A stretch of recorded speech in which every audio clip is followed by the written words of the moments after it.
Hi friends, Baakiyalakshmi serial today எபிசோட்கான new promo. இப்போ கோபி கண் முழிச்சதுமே ஈஸ்வரி கிட்ட, அம்மா ராதிகா எங்கம்மா? ராதிகா என்னை பார்க்கறதுக்காக ஹாஸ்பிட்டலுக்கு வந்தாங்களா இல்லையா சொல்லுங்கம்மா அப்படின்னு கேட்குறாங்க. டே கோபி, என்னடா நீ நினச்சிட்டு இருக்க? உன்னை சுற்றி தான் அம்மா இருக்க, உன்னுடைய பசங்க இருக்காங்க, எல்லாருமே இருக்காங்க. இப்போ நீ ராதிகா எங்கன்னு கேட்டுட்டு இருக்க. இதே கேட்டு கோபி இருந்துட்டு, அம்மா ராதிகாவை எனக்கு பார்க்கணும் போல இருக்குதுமா, நீங்கள் உடனே இப்போது ராதிகாவை எங்கே வர சொல்லுங்கம்மா அப்படின்னு சொல்கிறாங்க. பாக்கியா இருந்துட்டு, ராதிகா உங்களை பார்க்கறதுக்காக வந்தாங்க, ஆனால் அத்தை தான் அவங்க கூட சண்டை போட்டுட்டு இங்கேருந்து அமைச்சிட்டாங்க.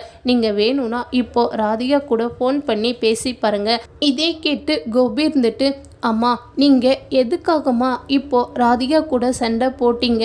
நீங்கள் ராதிகாவை புரிஞ்சுக்கோங்கம்மா. ராதிகா ரொம்பவே நல்லவம்மா, அவளுக்கு என்னை விட்டால் வேறு யாருமே இல்லைம்மா அப்படின்னு சொல்லி ஃபீல் பண்ணிட்டு இருக்காங்க.